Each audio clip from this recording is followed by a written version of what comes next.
You don't need friends after 70. Buddhist teachings for inner peace in old age. What if solitude isn't the enemy, but the doorway to your most peaceful self? For decades, you've been told that friends are the key to happiness, that the more you have, the richer your life becomes. But what if that belief has quietly robbed you of something even more valuable? What if, after 70, the path to fulfillment isn't about holding on to everyone, but about finally letting go? In a world obsessed with connection, we've forgotten the sacred silence of being alone. The Buddha once said, "You only lose what you cling to." And perhaps the greatest freedom begins when you stop clinging to the noise, the expectations, the need to belong. This video isn't about loneliness. It's about liberation. It's about 6 profound truths from Buddhist wisdom that may gently, yet radically, shift the way you see friendship, aging, and most of all, yourself. Stay until the end, because what you're about to hear may not just change the way you live after 70. It may change the way you've been living all along. 1. You no longer need to prove yourself to anyone. There comes a time in life when applause no longer matters. For most of our years, we live in pursuit. We chase recognition, admiration, belonging. We craft ourselves in the image of who we think we should be: successful, likable, visible. And friendships? Often, they become mirrors, reflecting back to us the approval we so desperately seek. But something shifts around 70. The mask begins to loosen. The race starts to feel pointless. The Buddha once said, "Peace comes from within. Do not seek it without." And for Harold, a man who had spent his life climbing the corporate ladder, these words would become a quiet revolution. After retiring, Harold found himself surrounded by silence. The flurry of emails stopped. The calendar cleared. The people, those he once thought were friends, began to fade. At first, he fought against it. He clung to connections, tried to maintain conversations, chased after old relevance. But deep down, he felt it: exhaustion, not fulfillment. One morning, as he walked through the park, he noticed an elderly man sitting alone on a bench. No phone, no book, no company. Just a presence. A peace. Curious, Harold approached. The man, George, smiled and said gently, "I used to need people to feel like I mattered. But when I learned to sit with myself, I realized I had always been enough." That moment was a mirror. Harold saw not loneliness, but freedom. He began trading crowded events for quiet walks. He picked up meditation, not to escape, but to return to himself. At first, the stillness felt foreign, even a little frightening. But slowly it became home. One evening, Harold sat by his window as the sky turned gold. The sunset painted itself across the clouds, and for the first time in decades, he didn't reach for a camera or a companion to share it with. He just breathed it in. And he smiled, because finally he understood. This moment was beautiful, and he didn't need anyone to tell him so. The Buddha's teaching echoed in his mind: do not look for sanctuary in anyone except yourself. So if you too have ever felt the ache of disappearing friendships or the silence that follows retirement, pause. Ask yourself not who is missing, but what within you is waiting to be found. Because you no longer need to prove anything to anyone. You are already enough, exactly as you are. 2. Peace becomes more valuable than socializing. What if the very thing you've been avoiding, silence, is the one thing your soul has been craving? We grow up believing that staying socially active is the secret to happiness. That being surrounded by people, always having plans, always answering calls. That's what it means to be alive. But Buddhist wisdom tells a different story.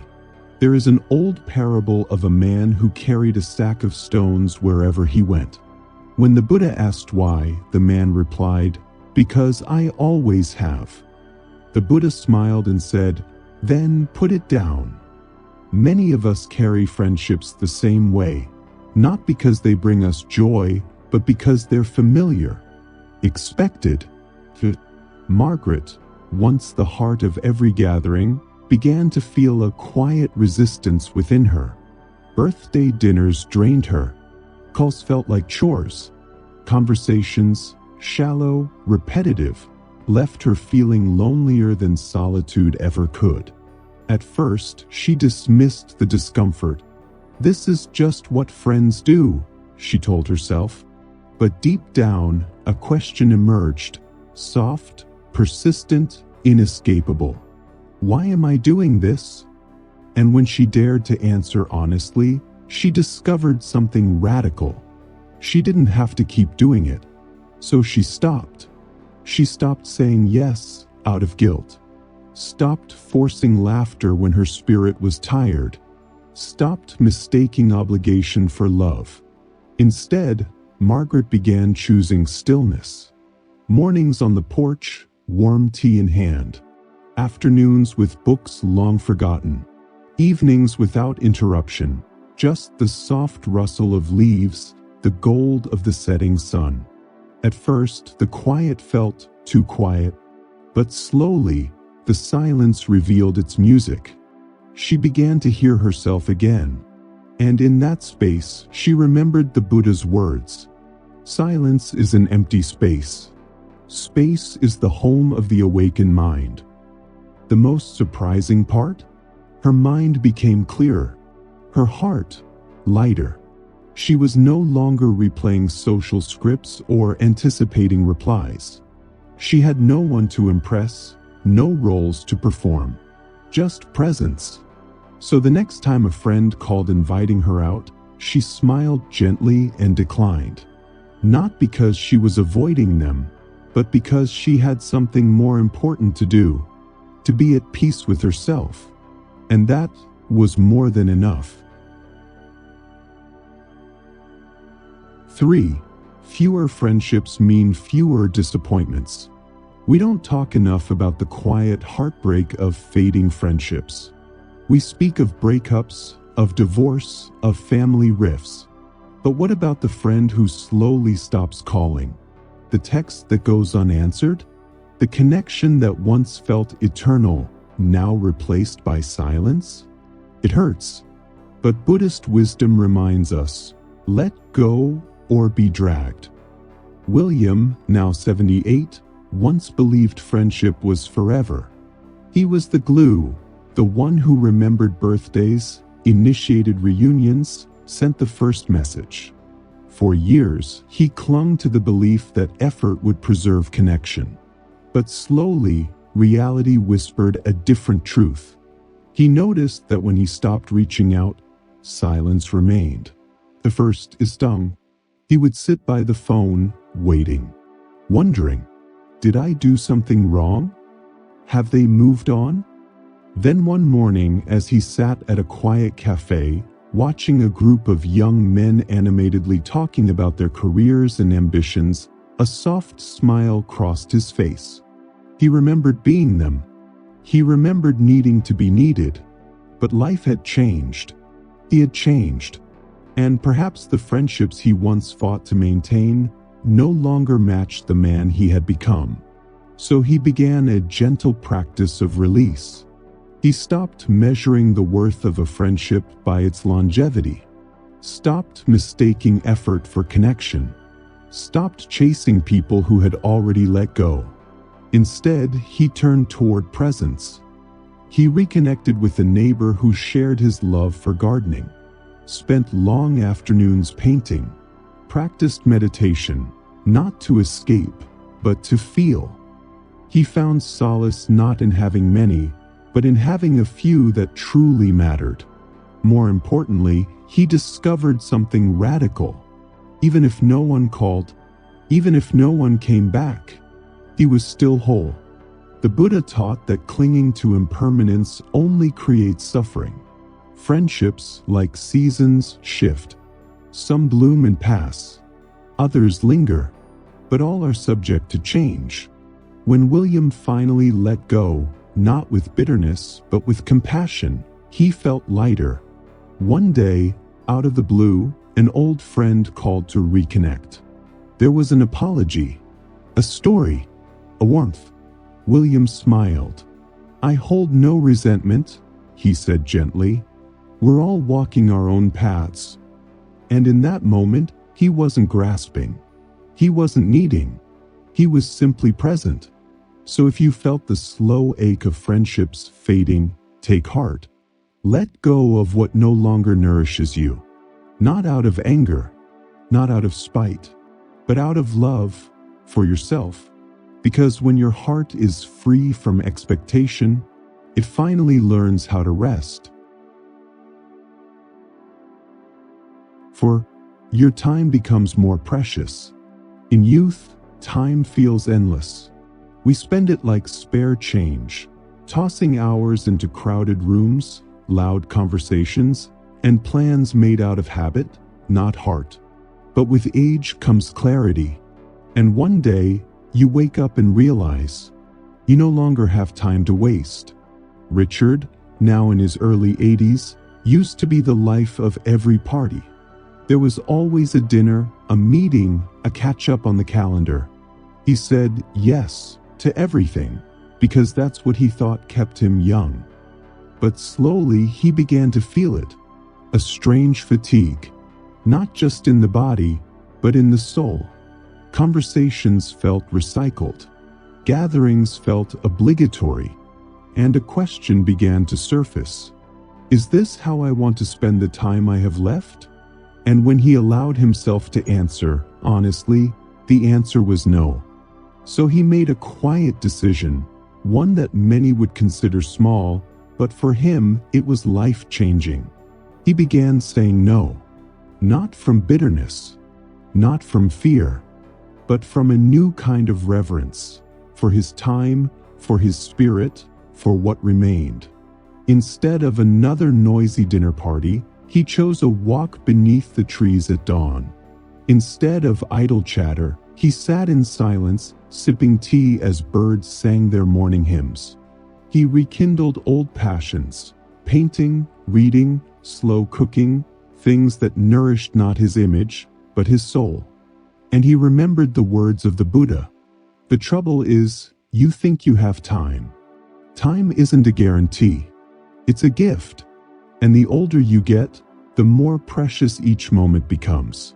One evening, a friend invited him to yet another social gathering. Richard paused, then declined. Not because he was withdrawing, but because he had something more important to do. To be present with his own life.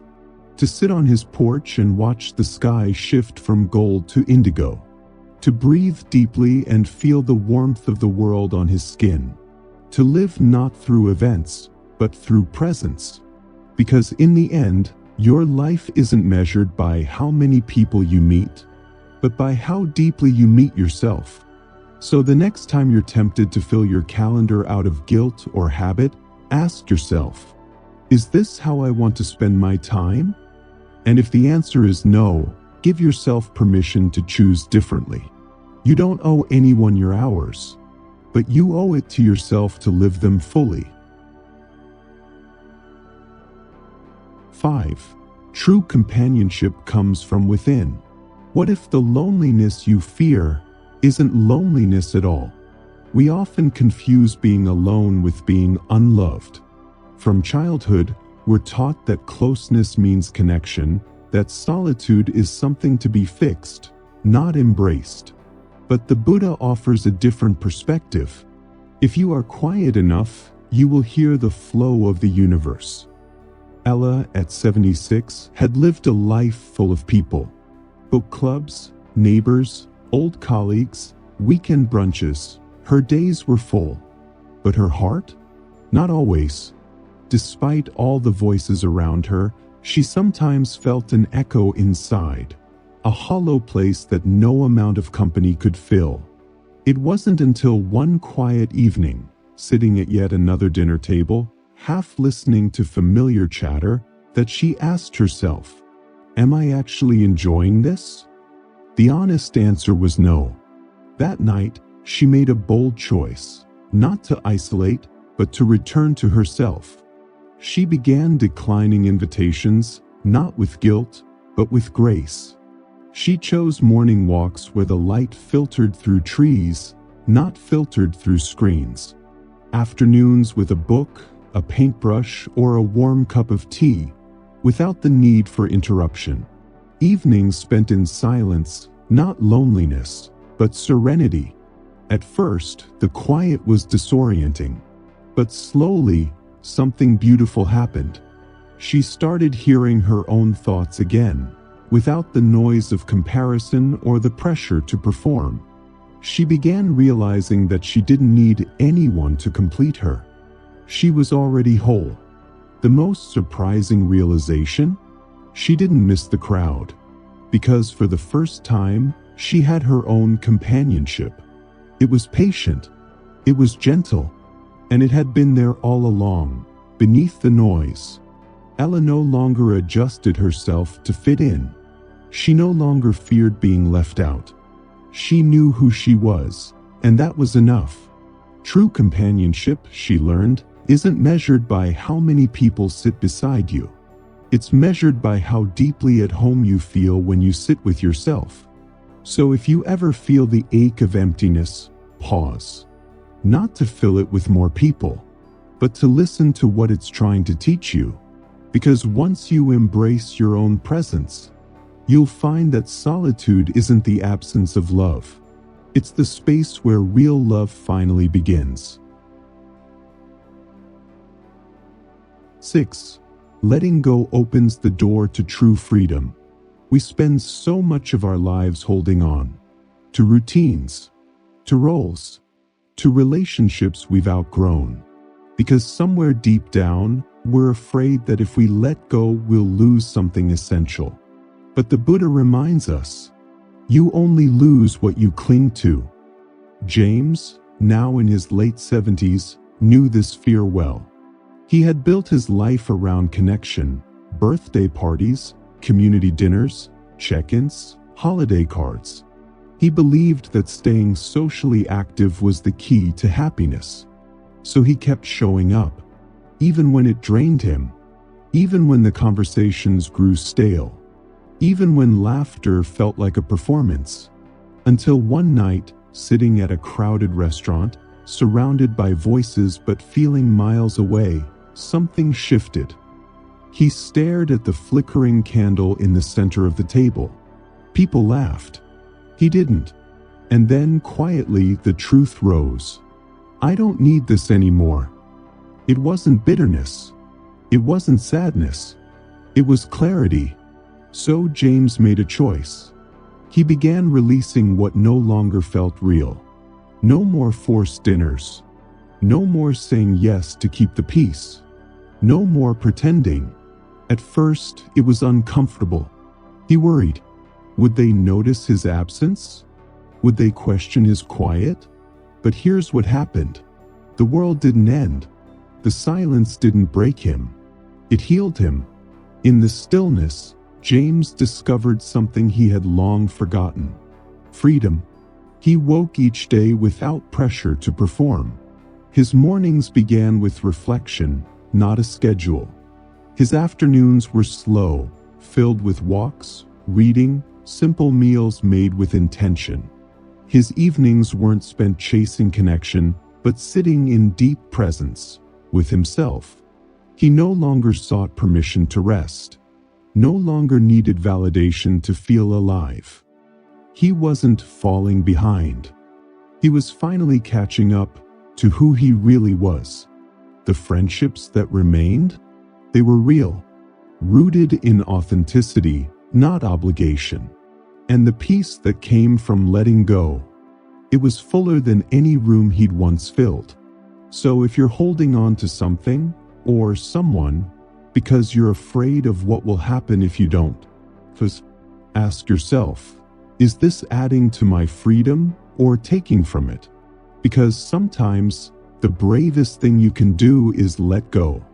Not as an act of giving up, but as an act of returning to yourself. Final thoughts. The quiet freedom of letting go. By the time you reach 70, you've lived through seasons of love and loss. You've watched people come and go. You've carried expectations, worn roles, clung to connections. And perhaps, without even knowing it, you've been waiting for permission to stop. But here's the truth you were never told. You don't need to keep proving yourself.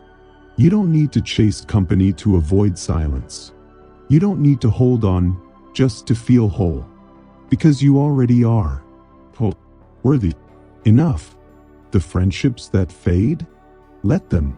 The invitations you don't feel like accepting? Decline them.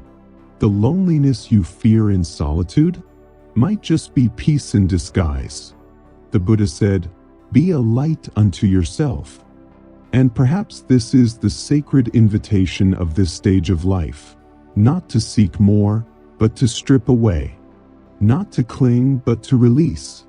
Not to surround yourself, but to return to yourself.